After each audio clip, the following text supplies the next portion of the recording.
Tak подписчикler aylanıp aylanıp Şavat kanal Sarıcı'ya geldik.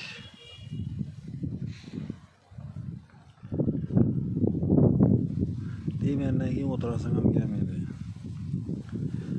Şimdi bir katar aylanı yürütmesi çekişleri kanallarına.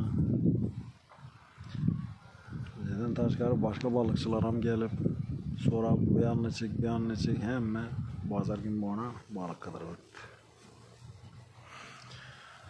Nerede su olsa taş verirler.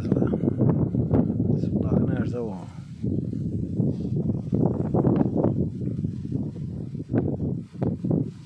Kesinlikle olsa tutar adam.